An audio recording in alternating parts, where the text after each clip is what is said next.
মুহাম্মদ সাল্লাল্লাহু আলাইহি ওয়াসাল্লামের মুখ থেকে আমরা পেয়েছি আল্লাহর এই কোরআন, আল্লাহর বাণী। তাহলে এই কোরআনের কারণে মুহাম্মদ সাল্লাল্লাহু আলাইহি ওয়াসাল্লাম এমনই একজন জ্ঞানী যে তিনি সকল বিষয়ের শ্রেষ্ঠ জ্ঞানী, এবং এর উৎস হল কোরআন। তিনি উম্মি নবী, কিন্তু তিনি যে বিশ্বের শ্রেষ্ঠ জ্ঞানী মানুষ, সকল বিষয়ের শ্রেষ্ঠ জ্ঞান আল্লাহ তাকে দান করেছেন। এটা আল্লাহ রসিম রহমত এবং অসীম মেহরবানি আল্লাহ রসুলের উপরে সাল্লাল্লাহু আলাইহি ওয়াসাল্লাম। দেখেন, পৃথিবীর কোনো মানুষ একই সঙ্গে ডাক্তার, ইঞ্জিনিয়ার, অর্থনীতিবিদ এটা হতে পারে না। ডাক্তার হওয়ার পর ইঞ্জিনিয়ার হতে দূরের কথা, একজন ডাক্তার পুরো দেহের ডাক্তার হতে পারে না। এই দেহটাকে কতগুলো খণ্ড খণ্ড করে তার জন্য ডাক্তার আসে, তা আপনারা জানেন সব, যে একজন ডাক্তার পুরো একটা দেহের ডাক্তার হতে পারে না। তাহলে এখন দেখেন, এই জ্ঞান মুহাম্মদ সাল্লাল্লাহু আলাইহি ওয়াসাল্লামকে আল্লাহ তাআলা এমন সকল বিষয়ে জ্ঞান দান করেছেন যে পৃথিবীর সকল বিষয়ে তিনি শ্রেষ্ঠ জ্ঞানী।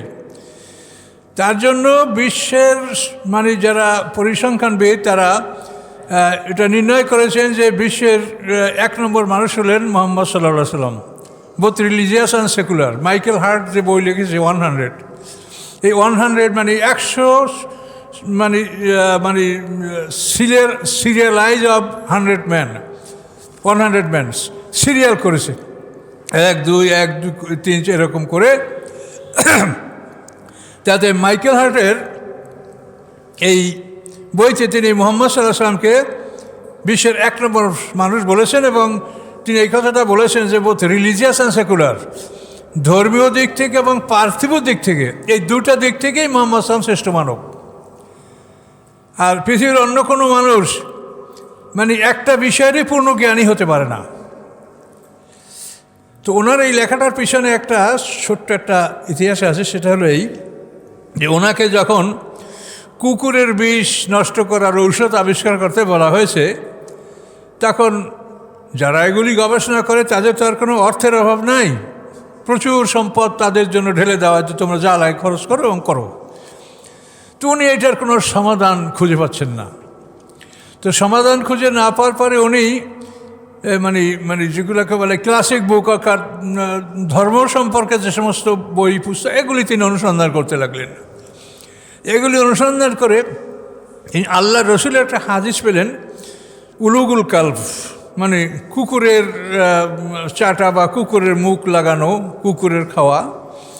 তো এই কোনো বর্তনে যদি কুকুরে মুখ দেয়, তো সেখানে আল্লাহ রসুল বলেছেন যে ওই বর্তনটাকে তোমরা 7 বার ধৌত করবে, তো 3 বার অন্তত মাটি দিয়ে ধৌত করবে, 3 বার, তারপরে 4 বার পানি দ্বারা। এভাবে প্রথমে তাকে মাটি দিয়ে ধৌত করবে, তারপর পানি দিয়া তাকে পরিষ্কার করবে, তাহলে কুকুরের বিষ থাকবে না। তখন উনি এইটার উপরে গবেষণা করলেন যে আল্লাহ রসুল এখানে মাটির সাহায্যে কুকুরের বিষ নষ্ট করতে বলেছেন, তাহলে মাটির মধ্যে কী আছে? তখন এই মাটিকে গবেষণা করে তিনি কুকুরের বিষ নষ্ট করার ঔষধ আবিষ্কার করেছেন, এবং এইটা করার পরেই তিনি ঘোষণা করেছেন যে মুহাম্মদ সাল্লাল্লাহু আলাইহি ওয়াসাল্লাম বিশ্বের 1 নম্বর মানুষ, এবং বোথ রিলিজিয়াস অ্যান্ড সেকুলার, ধর্মীয় দিক থেকে এবং পার্থিব দিক থেকে তিনি বিশ্বের 1 নম্বর মানুষ। যে ডাক্তার হয়েছে সে ধর্মীয় জ্ঞান অতটা অর্জন করতে পারে নাই। কমন ধর্মীয় জ্ঞান আমাদের সবারই আছে, কিন্তু গভীর জ্ঞান তো অর্জন করা সম্ভব না।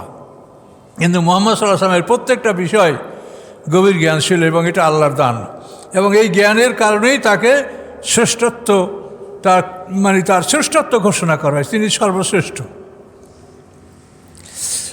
তো এগুলি হলো চিন্তার বিষয়। এই জন্য আল্লাহ বলেন যে ঠিক এভাবেই একমাত্র আল্লাহ, আলেমগণই একমাত্র চিন্তা গবেষণা করে এবং তারা আল্লাহকে ভয় করতে সক্ষম হয়। তো আলেম যারা জ্ঞানী। আমরা মনে করি যে মাদ্রাসা যারা পড়ছে তারা আলেম, হ্যাঁ তারা আলেম, এটা আপনি বলতে পারেন, কিন্তু আলেম তাদের ওটাখানে সীমাবদ্ধ না। আলেম শব্দের অর্থ জ্ঞানী।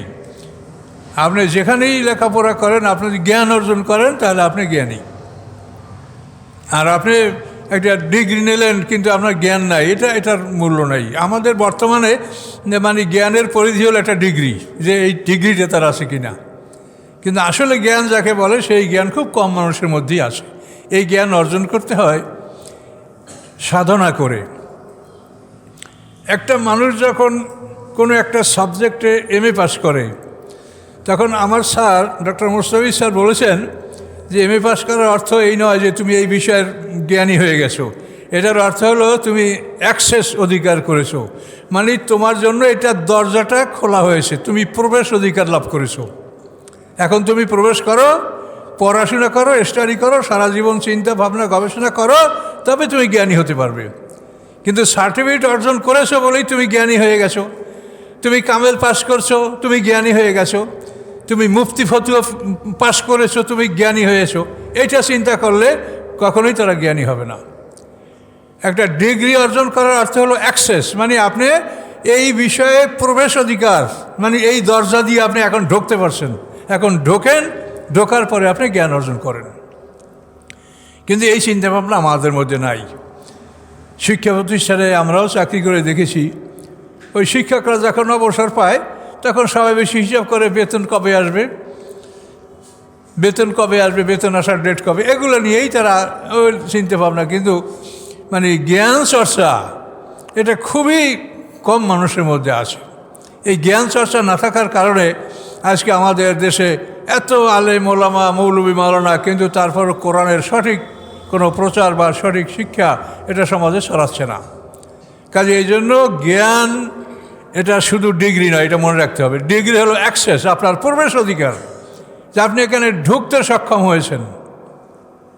এরপরে আপনি এখন নিজে পড়াশোনা করেন, স্টাডি করেন, গবেষণা করেন, তাহলেই আপনি জ্ঞানী হতে পারবেন।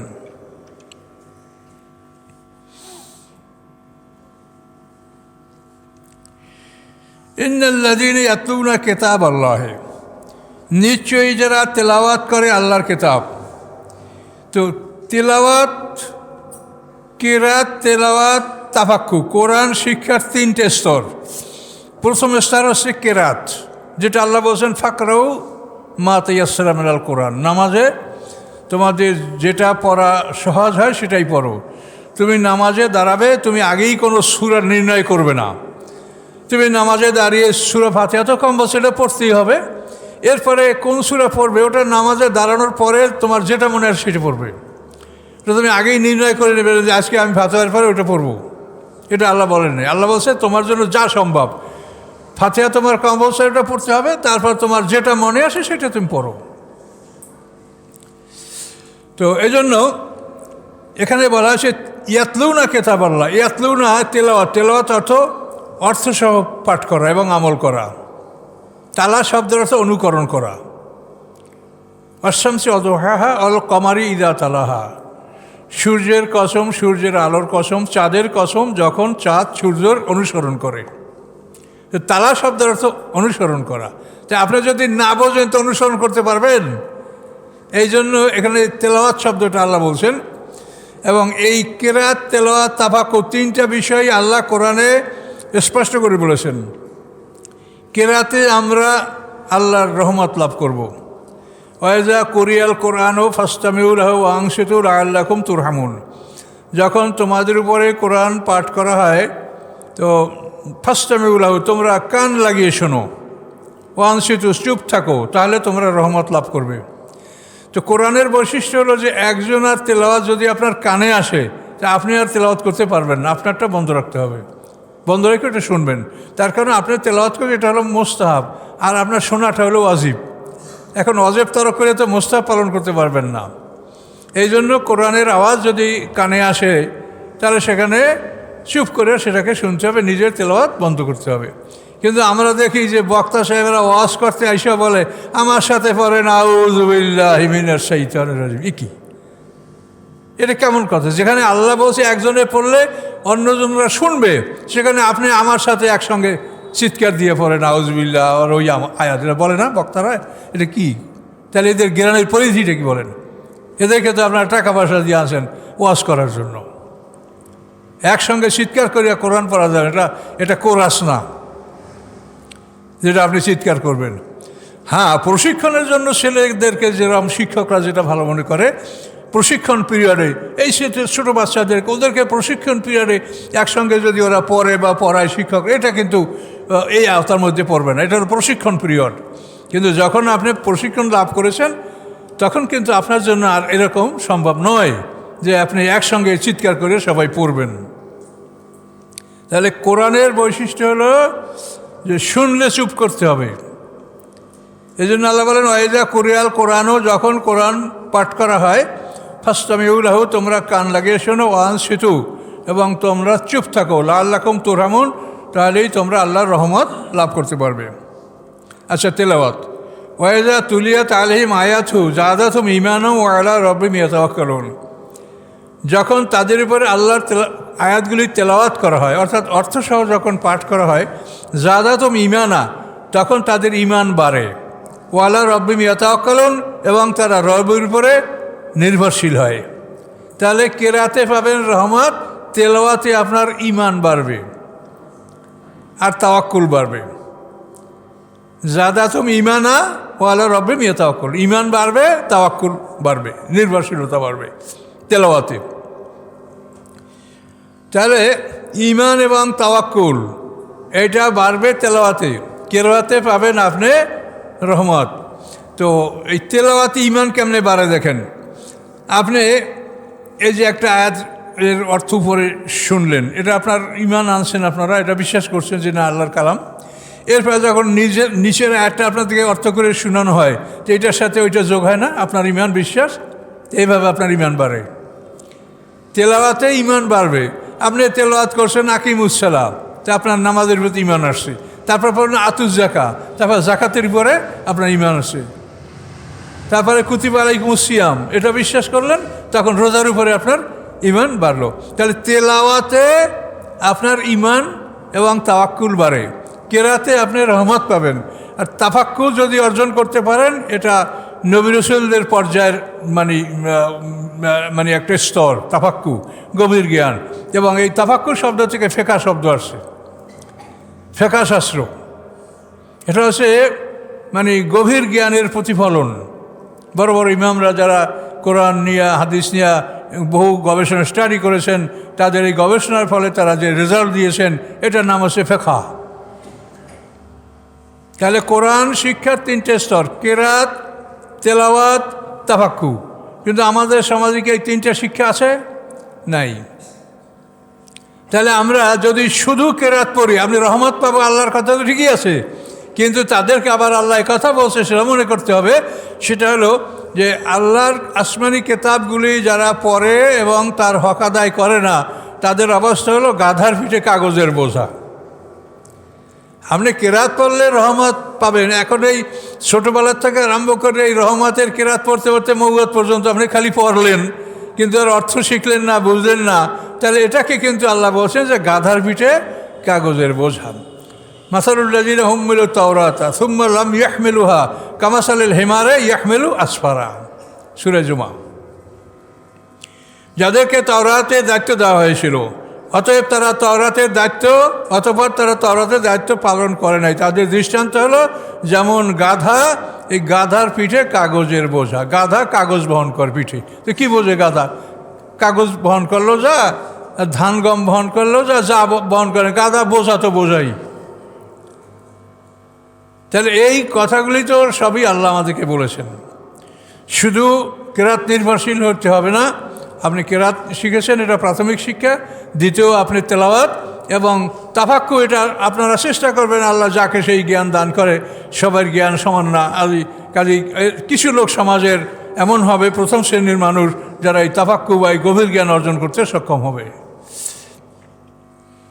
তা আল্লাহ বলেন ইন্নাল্লাযীনা ইয়াতলুনা কিতাবাল্লাহি, নিশ্চয়ই যারা আল্লাহর কেতাবকে তেলাওয়াত করে, মানে তেলাওয়াতের হক আদায় করে তেলাওয়াত করে, ও আকামুস সালাতা, এবং সালাত কায়েম করে, ও আনফাকু মিম্মা রাযাকনাহুম, এবং ব্যয় করে ওই সব কিছু যা আমি তাদেরকে দান করেছি, সিররাম ওয়া আলানিয়া, গোপনে এবং প্রকাশ্যে।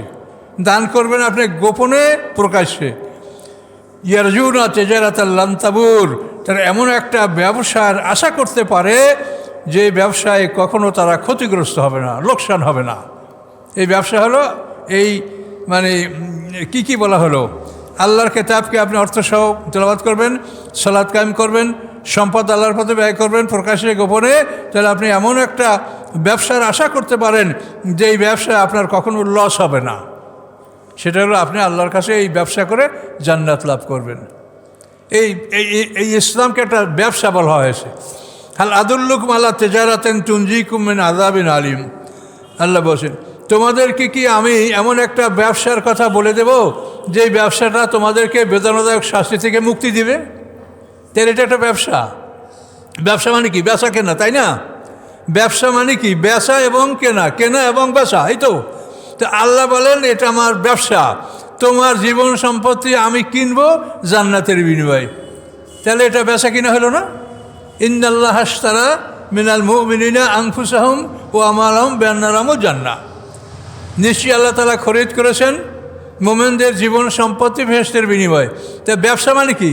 কেনা বেচা, বেচা কেনা, তাহলে এইটা ব্যবসা। এই জন্য আল্লাহ বলছেন, হাল আদুল্লুকুম আলা তেজারাতেন তুনজিকুম মিন আযাবিন আলিম। এইটা হলো ব্যবসা। কিন্তু আমরা ব্যবসা করি আপনাদের থেকে টাকা সংগ্রহ করার। কি কায়দা হলে আপনারা হুজুরের সব টাকা দেবেন, হুজুরে ভেস্তে নিয়ে যাবে, আমরা এই ব্যবসা করি। কিন্তু কোরআনের ব্যবসার অর্থ এটা না। কি বুঝেছেন ভাই? কোরআনের ব্যবসাটা বুঝেছেন? আর আমরা যে ব্যবসাটা করি এটা আমাদের আবিষ্কার। কোনো সাহাবায়ে কেরামরা এরকম ব্যবসা করেন নাই। করছেন? কেউ দেখাতে পারবেন? আল্লাহ রসুল তো হজের সময় ১৬ লক্ষ সাহাবী নিয়ে হজ করেছেন। কোনো সাহাবী এরকম দরগা খুলে সেখানে মানুষের যাবে আর টাকা দিয়ে আসবে দরগায় সওয়াবের উদ্দেশ্যে? তাহলে আমরা যেটা আবিষ্কার করছি এটা হলো আমাদের ব্যবসা। আর আল্লাহ যেটা বলছেন যে এই তোমাদের ধর্ম পালনের একটা ব্যবসা, এই ব্যবসাটা বুঝলেন কিনা এখন আপনি? কথা বলেন, বুঝছেন? যে আপনার আমার জীবন সম্পত্তি আল্লাহর কাছে আমরা বিক্রি করব। কিসের বিনিময়ে? বিআন্না লাহুমুল জান্নাহ, জান্নাতের বিনিময়ে আমরা এটা আল্লাহর কাছে বিক্রি করব। এটা একটা ব্যবসা। এই ব্যবসাটা এমন ব্যবসা, আল্লাহ বলেন তেজারাতাল লান তাবুর, এই ব্যবসায় তুমি কোনোদিন ক্ষতিগ্রস্ত হবে না। তার কারণ আল্লাহ তোমাকে লোকসান দেবে না। আল্লাহ তোমাকে এই ব্যবসার পরিণামে তোমাকে অনন্তকালের জান্নাত দান করবে। অনন্ত জীবন, অনন্ত যৌবন আর কুমারী নারী, তোমাকে আল্লাহ তাআলা এই ব্যবসার বিনিময়ে অনেক কিছু তোমার জন্য আল্লাহ প্রস্তুত রেখেছেন। যারা সরকারি বড় বড় চাকরি করে তাদের জন্য যেমন কলোনি থাকে, আল্লাহ বলেন তোমাদের জন্য 8টা গ্রেডে কলোনি করে রেখেছি। 8টা গ্রেডে কলোনি জান্নাত, এটা রেখেছে আল্লাহ তো আমাদের জন্য। এই ব্যবসা কেন? এই ব্যবসাটা বোঝেন। কথা তো ঠিকই আছে, কিন্তু আমরা কাজ করছি উল্টা।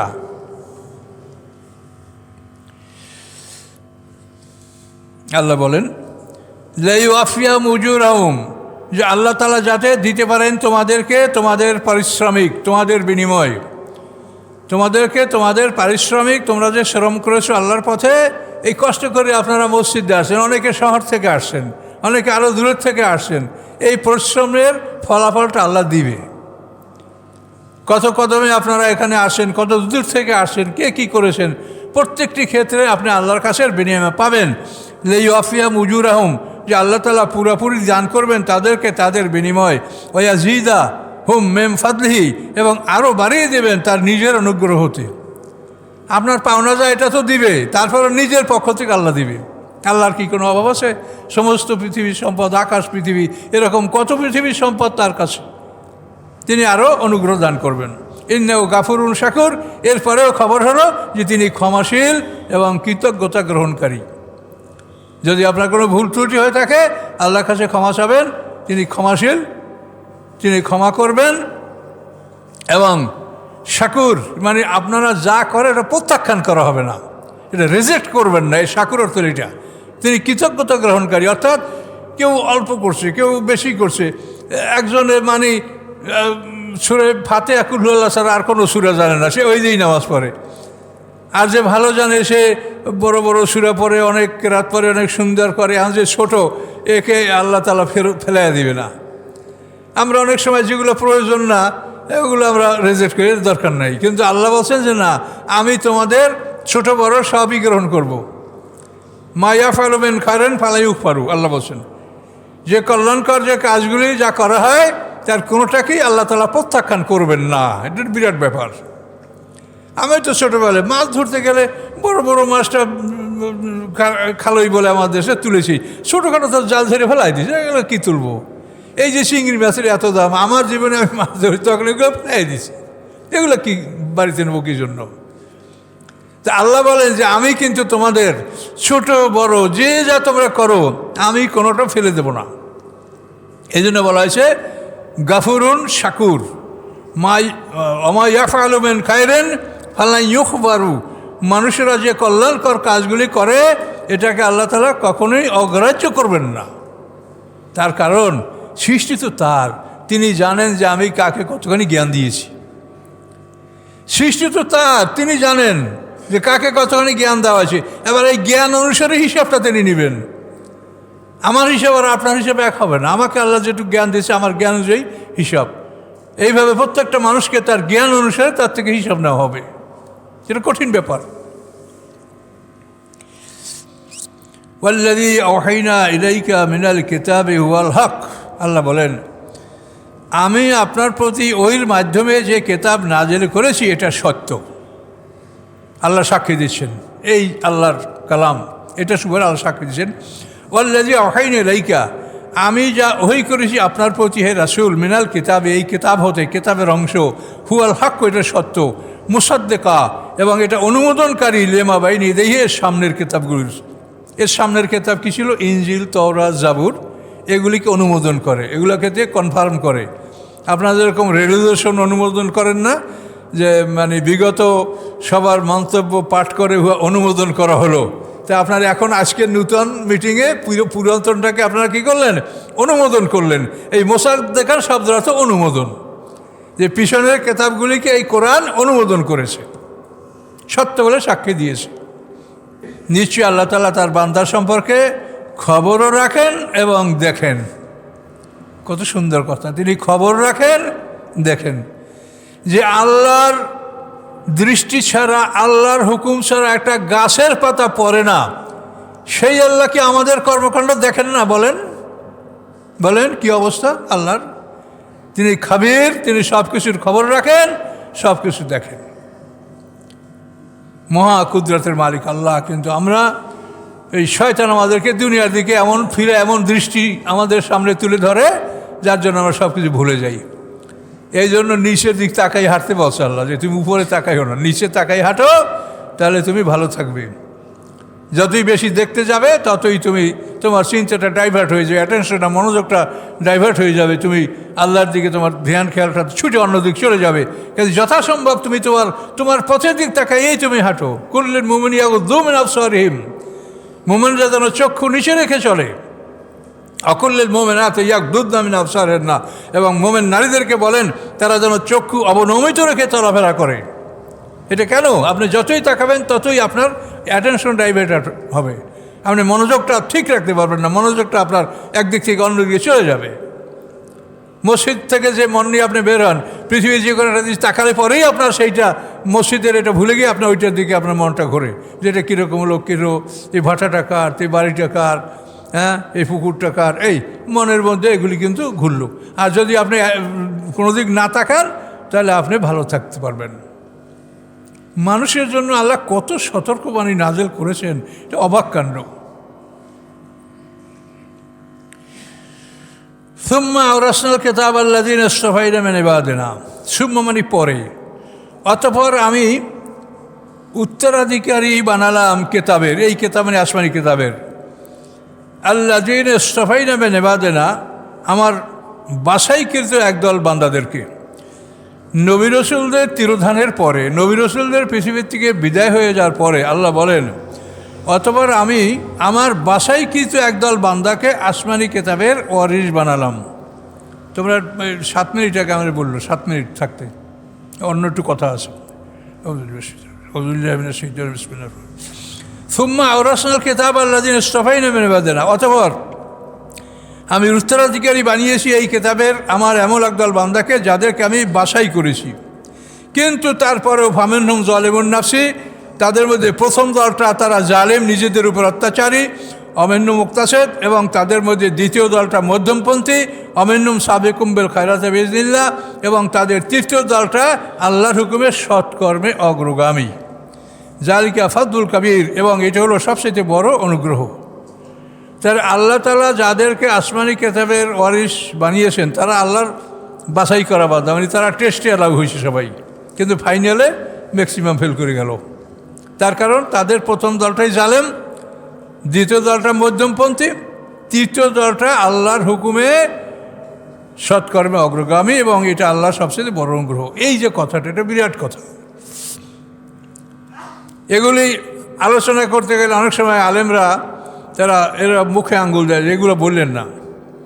আলেমদের বড় দলটা জালেম, এটা আপনারা সমাজ থেকে আপনাদের বুঝে নিতে হবে, দেখে নিতে হবে যে সমাজের সবসময় যে বড় দল, এই বড় দল সবসময় দেখবেন যে মানে তারা তাদের সুবিধার জন্য যা দরকার এই সব কিছু করে জালেমদের সাথে একাকার হয়ে মিলেমিশে তারা তাদের সব কাজগুলি সমাধান করে নেয়। তারা বাধার সম্মুখীনও হয় না, বিপদের সম্মুখীনও হয় না। বিপদের সম্মুখীন হয় কারা? বিপদের সম্মুখীন হয় যদি আপনি আল্লাহর রাস্তায় চলেন, তা আপনি বিপদের সম্মুখীন হবেন। তার কারণ শয়তান চ্যালেঞ্জ করে বলেছে, লাকুদান্না লাহুম সিরাতাকাল মুস্তাকিম, হে আল্লাহ অবশ্যই আমি আপনার সিরাতাল মুস্তাকিম রাস্তায় বসে পড়ব। এখন আপনি ওই রাস্তা দিয়ে যাবেন, আর শয়তান ওই রাস্তায় বাধা দেবে, তাহলে আপনি কি বিপদ ছাড়া অগ্রসর হতে পারবেন? তাই যারা বিনা বাধায় অগ্রসর হচ্ছে তারা আল্লাহর রাস্তা ছেড়ে অন্য রাস্তায় ঢুকেছে, এক কথা। আর যারা সরাসরি আল্লাহর রাস্তায় অবস্থান করছে তারা বিপদের সম্মুখীন হবে, মরণ পর্যন্ত হতেই থাকবে। এটা হলো মূল কথা। এটার উপরে আমি আরও কথা ইনশাল্লাহ পরে বলবো।